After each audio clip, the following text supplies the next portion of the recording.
Good evening. Tonight we're reading the final chapter of Sense and Sensibility by Jane Austen.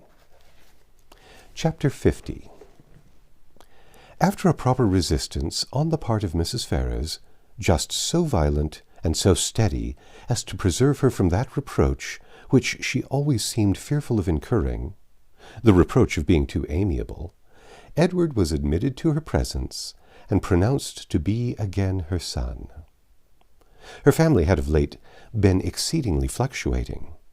For many years of her life she had had 2 sons, but the crime and annihilation of Edward, a few weeks ago, had robbed her of 1. The similar annihilation of Robert had left her for a fortnight without any, and now, by the resuscitation of Edward, she had 1 again. In spite of his being allowed to live once more, however, he did not feel the continuance of his existence secure till he had revealed his present engagement.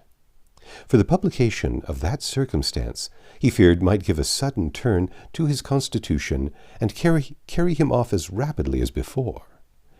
With apprehensive caution, therefore, it was revealed, and he was listened to with unexpected calmness.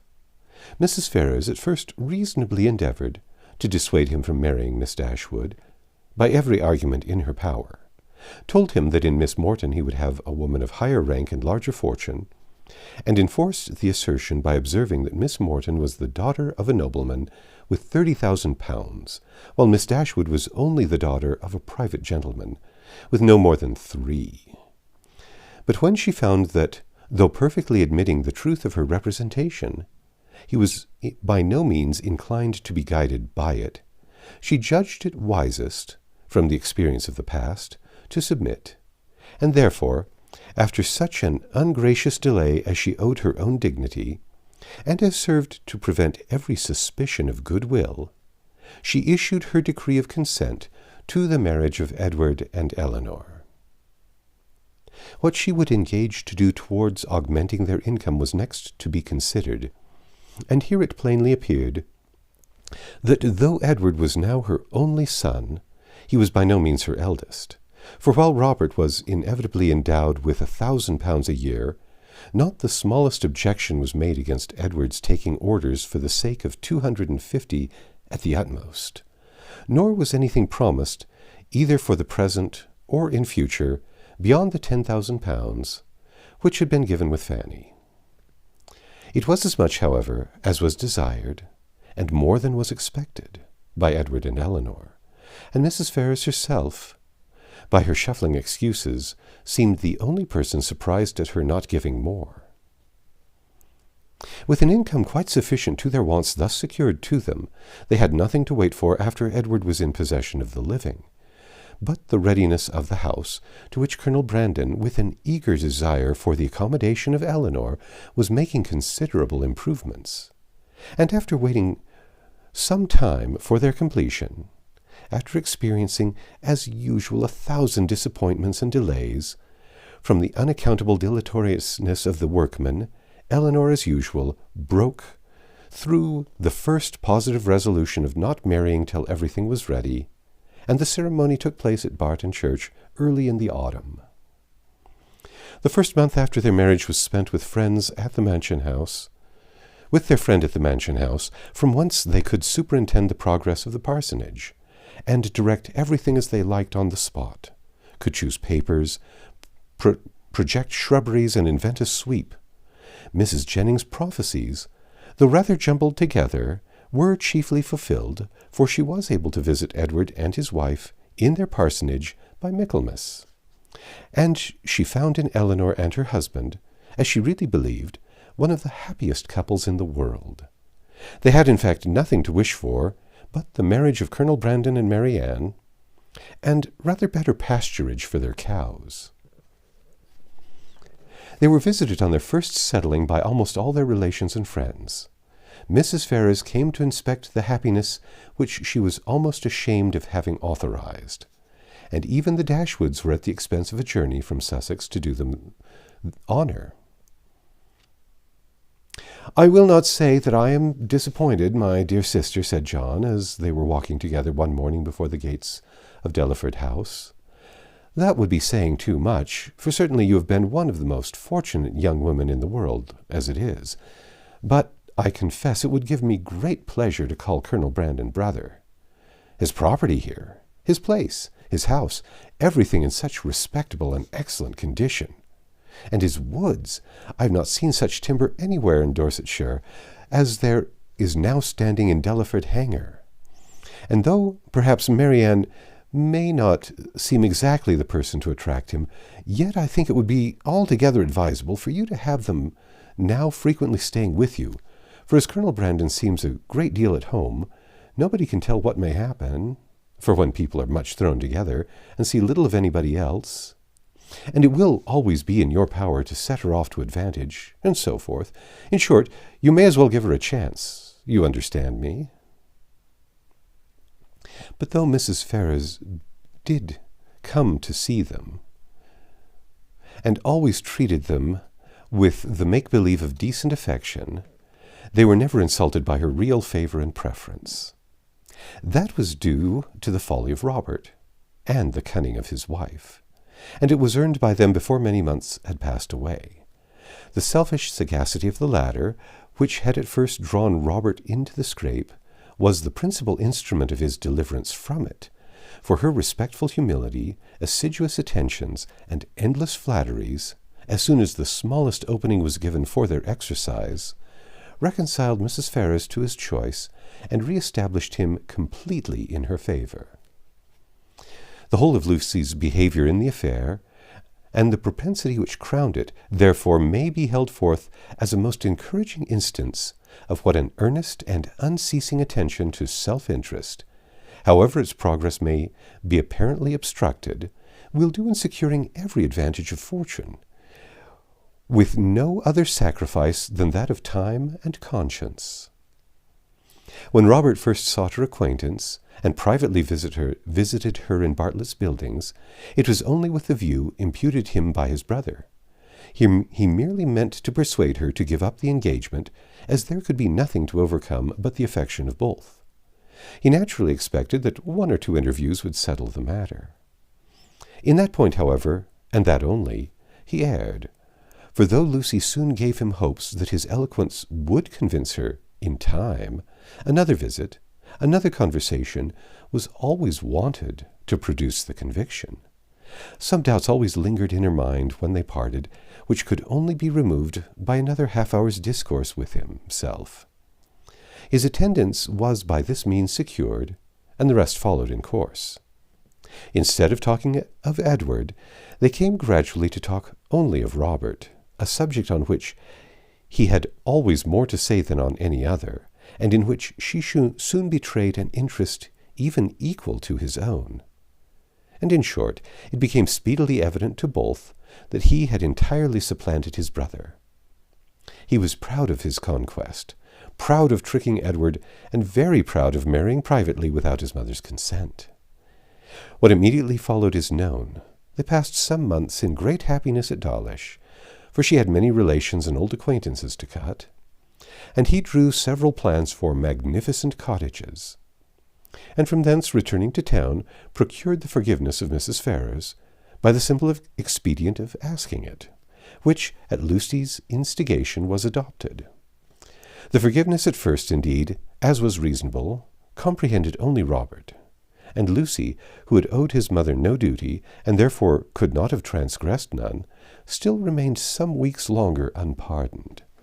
But perseverance in humility of conduct and messages, in self-condemnation for Robert's offence, and gratitude for the unkindness she was treated with, procured her in time the haughty notice, which overcame her by its graciousness, and led soon afterwards by rapid degrees to the highest state of affection and influence. Lucy became as necessary to Mrs. Ferrars as either Robert or Fanny, and while Edward was never cordially forgiven for having once intended to marry her, and Eleanor, though superior to her in fortune and birth, was spoken of as an intruder, she was in everything considered, and always openly acknowledged, to be a favourite child. They settled in town, received very liberal assistance from Mrs. Ferrars, were on the best of terms imaginable with the Dashwoods, and setting aside the jealousies and ill will continually subsisting between Fanny and Lucy, in which their husbands of course took a part, as well as the frequent domestic disagreements between Robert and Lucy themselves, nothing could have exceeded the harmony in which they all lived together. What Edward had done to forfeit the right of eldest son might have puzzled many people to find out. And what Robert had done to succeed to it might have puzzled them still more. It was an arrangement, however, justified in its effects, if not in its cause, for nothing ever appeared in Robert's style of living, or of talking, to give a suspicion of his regretting the extent of his income, as either leaving his brother too little or bringing himself too much. And if Edward might be judged from the ready discharge of his duties in every particular, from an increasing attachment to his wife and his home, and from the regular cheerfulness of his spirits, he might be supposed no less contented with his lot, no less free from every wish of an exchange. Elinor's marriage divided her as little from her family as could well be contrived, without rendering the cottage at Barton entirely useless, for her mother and sisters spent much more than half their time with her. Mrs. Dashwood was acting on motives of policy as well as pleasure in the frequency of her visits at Delaford, for her wish of bringing Marianne and Colonel Brandon together was hardly less earnest, though rather more liberal, than what John had expressed. It was now her darling object. Precious as was the company of her daughter to her, she desired nothing so much as to give up its constant enjoyment to her valued friend, and to see Marianne settled at the mansion house was equally the wish of Edward and Elinor. They each felt his sorrows and their own obligations, and Marianne, by general consent, was to be the reward of all. With such a confederacy against her, with a knowledge so intimate of his goodness, with a conviction of his fond attachment to herself, which at last, though long after it was observable to everybody else, burst upon her, what could she do? Marianne Dashwood was born to an extraordinary fate. She was born to discover the falsehood of her own opinions, and to counteract, by her conduct, her most favorite maxims. She was born to overcome an affection formed so late in life as at 17, and with no sentiment superior to strong esteem and lively friendship, voluntarily to give her hand to another, and that other, a man who had suffered no less than herself under the event of a former attachment, whom 2 years before she had considered too old to be married, and who still sought the constitutional safeguard of a flannel waistcoat. But so it was.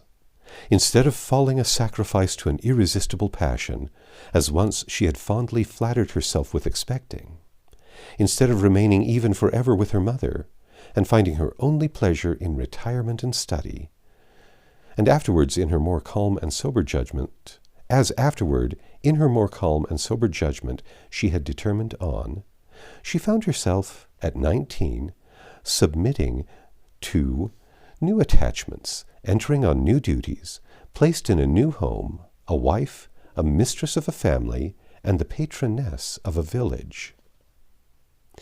Colonel Brandon was now as happy as all those who best loved him believed he deserved to be. In Marianne he was consoled for every past affliction. Her regard and her society restored his mind to animation, and his spirits to cheerfulness, and that Marianne found her own happiness in forming his was equally the persuasion and the delight of each observing friend. Marianne could never love by halves, and her whole heart became in time as much devoted to her husband as it had once been to Willoughby. Willoughby could not hear of her marriage without a pang, and his punishment was soon afterwards complete in the voluntary forgiveness of Mrs. Smith, who, by stating his marriage with a woman of character as the source of her clemency, gave him reason for believing that had he behaved with honour towards Marianne, he might at once have been happy and rich. That his repentance of misconduct, which thus brought its own punishment, was sincere, need not be doubted, nor that he long thought of Colonel Brandon with envy, and of Marianne with regret. But that he was forever inconsolable, that he fled from society or contracted a habitual gloom of temper, or died of a broken heart, must not be depended on, for he did neither. He lived to exert, and frequently to enjoy himself. His wife was not always out of humor, nor his home always uncomfortable, and in his breed of horses and dogs, and in sporting of every kind, he found no inconsiderable degree of domestic felicity. For Marianne, however, in spite of his incivility in surviving her loss, he always retained that decided regard which interested him in everything that befell her, and made her his secret standard of perfection in women, and many a rising beauty would be slighted by him in after days as bearing no comparison with Mrs. Brandon. Mrs. Dashwood was prudent enough to remain at the cottage, without attempting a removal to Delaford, and fortunately for Sir John and Mrs. Jennings, when Marianne was taken from them, Margaret had reached an age highly suitable for dancing, and not very ineligible for being supposed to have a lover. Between Barton and Delaford there was that constant communication which strong family affection would naturally dictate, and among the merits and the happiness of Elinor and Marianne, let it not be ranked as the least considerable that those sisters, and living almost within sight of each other, they could live without disagreement between themselves or producing coolness between their husbands. That's the end of Chapter 50 and the end of Sense and Sensibility. Come back tomorrow and we'll read another book.